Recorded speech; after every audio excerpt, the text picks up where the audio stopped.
तमिलनाडु के शांत और हरे भरे इलाके में कीजा पेरुम्पल्लम नाम के छोटे सीधे सादे गांव में एक ऐसा मंदिर है जो रहस्य और गहरी आस्था से घिरा हुआ है।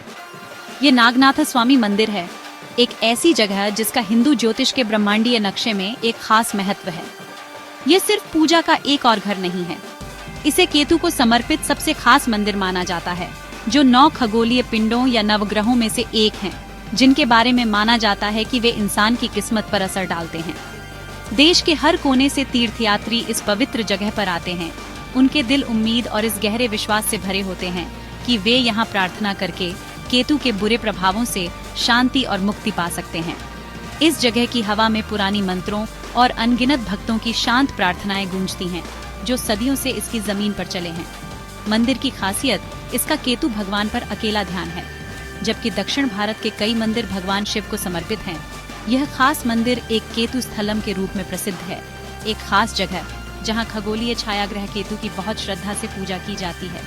माना जाता है कि केतु, जिन्हें अक्सर सांप के सिर और इंसान के शरीर के साथ दर्शाया जाता है, किसी व्यक्ति के जीवन में महान ज्ञान और अचानक अप्रत्याशित चुनौतियां दोनों देने की शक्ति रखते हैं। इसलिए उनके आशीर्वाद को जीवन के अप्रत्याशित मोड़ों को पार करने के लिए महत्वपूर्ण माना जाता है। लोग यहाँ सिर्फ प्रार्थना करने नहीं आते, बल्कि खास अनुष्ठान करने आते हैं, जिन्हें परिहारम कहा जाता है, जिन्हें केतु को शांत करने और उनके चुनौतीपूर्ण प्रभाव को आध्यात्मिक विकास और भौतिक कल्याण के स्रोत में बदलने के लिए डिजाइन किया गया है। कल्पना कीजिए कि आप मंदिर के आंगन में चल रहे हैं। अगरबत्ती, कपूर और ताजे चमेली के फूलों की खुशबू हवा में घुली हुई है, जिससे गहरी पवित्रता का माहौल बन रहा है।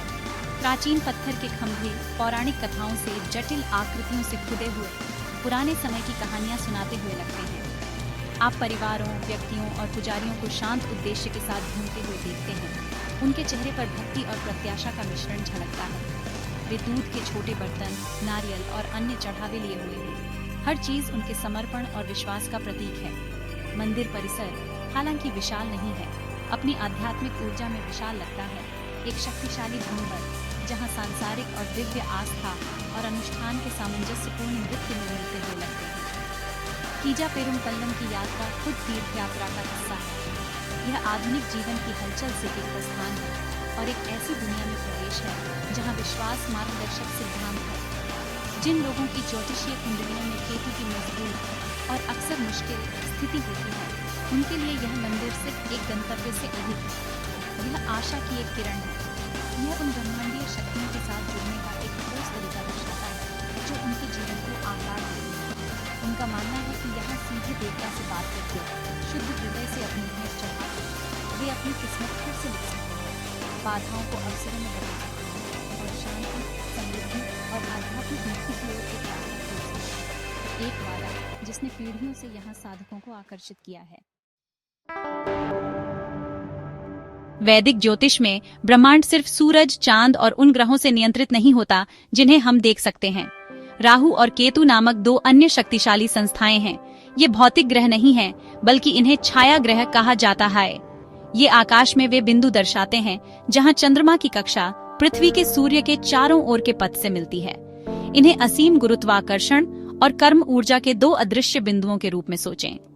राहु उत्तरी चंद्र नोड है, जिसे अक्सर ड्रैगन का सिर कहा जाता है, और केतु दक्षिणी चंद्र नोड है, जिसे ड्रैगन की पूंछ के रूप में जाना जाता है। साथ में वे ग्रहणों के लिए जिम्मेदार हैं। वे क्षण जब खगोलीय रोशनी अस्थायी रूप से छाया में होती है। यही कारण है कि उन्हें शक्तिशाली और विघटनकारी शक्तियों के रूप में देखा जाता है। राहु और केतु हमेशा राशि चक्र में 180 डिग्री अलग स्थित होते हैं, जो प्रतिगामी या पीछे की ओर गति में चलते हैं। राहु सांसारिक इच्छाओं, भौतिकवाद, प्रसिद्धि और जुनून से जुड़ा है। यह अचानक और अप्रत्याशित लाभ ला सकता है, लेकिन यह अधिक के लिए एक अतिरिक्त भूख भी पैदा कर सकता है, जिससे भ्रम और माया पैदा होती है। दूसरी ओर केतु विपरीत का प्रतिनिधित्व करता है। यह आध्यात्मिकता, वैराग्य, मुक्ति, मोक्ष और पिछले जन्म के कर्म को नियंत्रित करता है। जब केतु किसी व्यक्ति की जन्म कुंडली में प्रतिकूल रूप से स्थित होता है, तो यह अचानक नुकसान, रहस्यमय बीमारियों, उद्देश्यहीनता की भावना और ऐसी बाधाएं पैदा कर सकता है जो कहीं से भी प्रकट होती हुई लगती हैं। इसे केतु दोष के रूप में जाना जाता है, एक कर्म संबंधी असंतुलन जिसे संबोधित करने की आवश्यकता होती है। उनकी उत्पत्ति की कहानी समुद्र मंथन की भव्य पौराणिक कथा से आती है, जो ब्रह्मांडीय महासागर के मंथन की कहानी है। जब अमृता का अमृत निकला तो स्वरभानु नामक एक दानव ने खुद को एक देवता के रूप में भेष बदल लिया और एक बूंद पीने में कामयाब रहा। सूर्य और चंद्रमा ने इस धोखे को देखा और भगवान विष्णु को सतर्क किया। पलक झपकते ही विष्णु ने अपना दिव्य चक्र सुदर्शन चक्र फेंक दिया और दानव का सिर काट दिया। हालांकि क्योंकि अमृत पहले ही उसके गले से गुजर चुका था, उसके शरीर के दोनों हिस्से अमर रहे। सिर राहु बन गया और बिना सिर वाला शरीर केतु बन गया।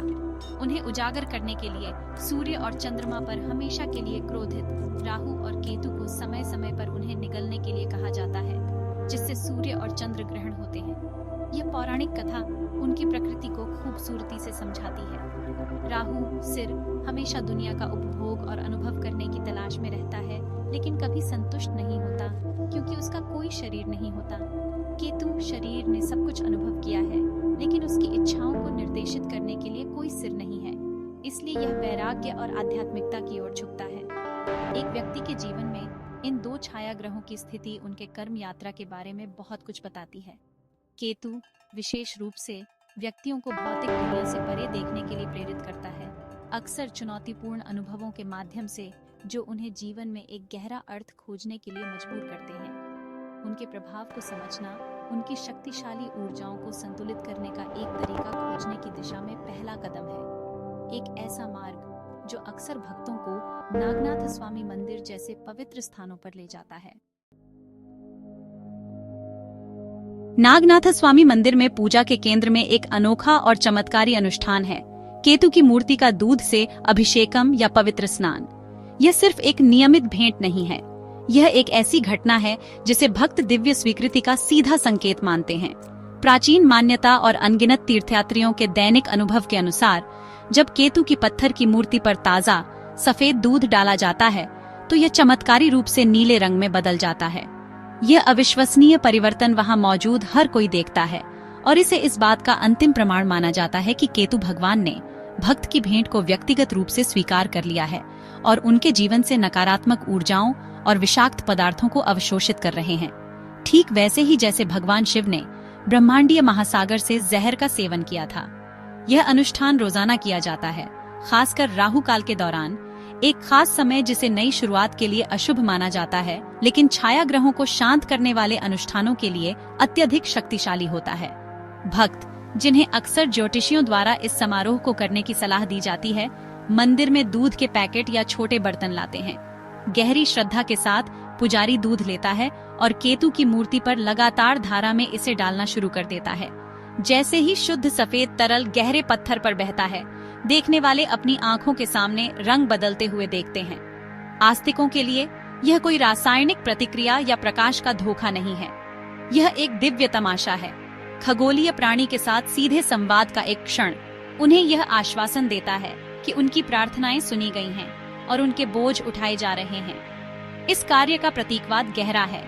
हिंदू परंपरा में दूध पवित्रता, पोषण और स्वयं जीवन का प्रतिनिधित्व करता है। इस शुद्ध पदार्थ को अर्पित करके भक्त अनिवार्य रूप से अपना जीवन और कर्म देवता को अर्पित कर रहा है। नीला रंग उन देवताओं से गहराई से जुड़ा हुआ है जिनके पास जहर और नकारात्मकता को बेअसर करने की शक्ति है। सबसे खास भगवान शिव, जिन्हें नीलकंठ कहा जाता है, नीले गले वाले।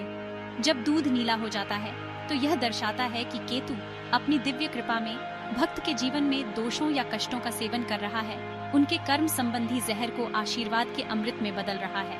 यह दृश्य पुष्टि अपार मनोवैज्ञानिक और आध्यात्मिक आराम प्रदान करती है, उनके विश्वास को मजबूत करती है और उन्हें अपनी चुनौतियों का सामना करने की शक्ति देती है। जिन लोगों ने यह अभिषेक किया है, वे अक्सर शक्तिशाली व्यक्तिगत कहानियां साझा करते हैं। वे लंबे समय से चली आ रही समस्याओं के समाधान खोजने, अपने करियर में सफलता का अनुभव करने, पुरानी बीमारियों से ठीक होने या तीव्र उथल पुथल की अवधि के बाद मानसिक शांति पाने की बात करते हैं। कानूनी लड़ाइयों से जूझ रहा एक व्यक्ति अचानक समाधान पा सकता है। दूसरा, अकथनीय वित्तीय नुकसान का सामना कर रहा है, अपनी स्थिति को स्थिर होते हुए देख सकता है। ये प्रशंसा पत्र एक भक्त से दूसरे भक्त तक जाते हुए मंदिर की प्रसिद्धि का जीवंत ताना वाला है। यही कारण है कि दिन ब दिन विश्वासियों की एक स्थिर धारा इस छोटे से गांव में आती है। अपने हाथों में दूध और अपने दिलों में आशा लिए खुद चमत्कार देखने के लिए उत्सुक। नागनाथ स्वामी मंदिर की उत्पत्ति बहुत पुरानी है। इसका इतिहास चोल वास्तुकला और शैव परंपराओं की विशाल गाथा से जुड़ा हुआ है। हालांकि इसके निर्माण की सटीक तिथि ज्ञात नहीं है, लेकिन स्थापत्य साक्ष्य और शिलालेख बताते हैं कि इसकी मुख्य संरचना मध्यकालीन चोल काल की है, संभवतः 10वीं या 11वीं शताब्दी के आसपास। चोल कला और धर्म के महान संरक्षक थे और उनके शासनकाल में दक्षिण भारत के कुछ सबसे शानदार मंदिरों का निर्माण हुआ। यह मंदिर भगवान शिव को नागनाथ स्वामी, नागों या सर्पों के भगवान के रूप में समर्पित है, जिसमें शास्त्रीय द्रविड़ स्थापत्य शैली है, जिसकी विशेषता इसका ऊंचा गोपुरम, जटिल नक्काशी और ग्रेनाइट से बना एक केंद्रीय गर्भगृह है। स्थानीय किंवदंतियों और मंदिर पुराणों के अनुसार इस स्थल का महत्व और भी पुराना है। पौराणिक कथाओं के क्षेत्र में ऐसा माना जाता है कि महान सर्पराजा आदिशेष और तक्षक और करकोटक जैसे अन्य दिव्य सर्पों ने इसी स्थान पर भगवान शिव की पूजा की है। सर्पों से यह गहरी जड़ें वाला संबंध ही इसे केतु की पूजा के लिए एक स्वाभाविक और शक्तिशाली स्थान बनाता है, जिन्हें अक्सर सर्प के रूप में दर्शाया जाता है। पौराणिक कथा कहती है कि केतु ने स्वयं एक ऋषि के श्राप से मुक्ति पाने के लिए यहाँ कठोर तपस्या की थी। उनकी भक्ति से प्रसन्न होकर भगवान शिव उनके सामने प्रकट हुए और उन्हें एक ग्रह, एक खगोलीय पिंड का दर्जा दिया और इस स्थल को अपनी पूजा का प्राथमिक स्थान होने का आशीर्वाद दिया, जहां भक्त उनकी कृपा पाने के लिए आ सकते हैं। सदियों से यह मंदिर आस्था का एक अटूट प्रतीक रहा है। इसने साम्राज्यों के उत्थान और पतन को देखा है, फिर भी इसका आध्यात्मिक उद्देश्य अपरिवर्तित रहा है। आम लोगों की आस्था ही इसकी सच्ची नींव रही है, जो पीढ़ियों से चली आ रही है। दादा दादी अपने बच्चों को लाते थे, जो बाद में अपने बच्चों को लाते थे, जिससे भक्ति की एक अटूट श्रृंखला बनती थी। यह जीवित परंपरा ही मंदिर की ऊर्जा को जीवंत रखती है। यह केवल एक ऐतिहासिक स्मारक नहीं है, बल्कि जीवित आस्था का एक गतिशील केंद्र है, जहां प्राचीन अनुष्ठान आज भी उतनी ही ईमानदारी से किए जाते हैं जितनी 1000 साल पहले किए जाते थे। मंदिर की शक्ति में केतु दोष को दूर करने की शक्ति में विश्वास एक शक्तिशाली धारा है, जो समय की नदी में बहती रही है। निष्कर्ष में कीजा पेरुमपल्लम में नागनाथ स्वामी मंदिर पौराणिक कथाओं, ज्योतिष और अटूट आस्था का एक उल्लेखनीय संगम है। यह एक अनूठी खिड़की प्रदान करता है कि कैसे हिंदू संस्कृति भाग्य और स्वतंत्र इच्छा के गहरे सवालों को संबोधित करती है। दूध के नीले होने का चमत्कार सिर्फ एक तमाशा नहीं है, यह परिवर्तन और दिव्य कृपा का एक शक्तिशाली प्रतीक है। यह इस उम्मीद का प्रतिनिधित्व करता है कि सबसे कठिन ब्रह्मांडीय प्रभावों को भी भक्ति से शांत किया जा सकता है, और यह कि आस्था में जीवन के जहर को आशीर्वाद में बदलने की शक्ति है। अनगिनत आत्माओं के लिए जो यहाँ आते हैं, यह मंदिर सिर्फ पत्थर और अनुष्ठान की जगह नहीं है। यह एक पवित्र अभयारण्य है, जहाँ ब्रह्मांड के रहस्य मानव हृदय को छूते हैं, सांत्वना और मुक्ति का मार्ग प्रदान करते हैं।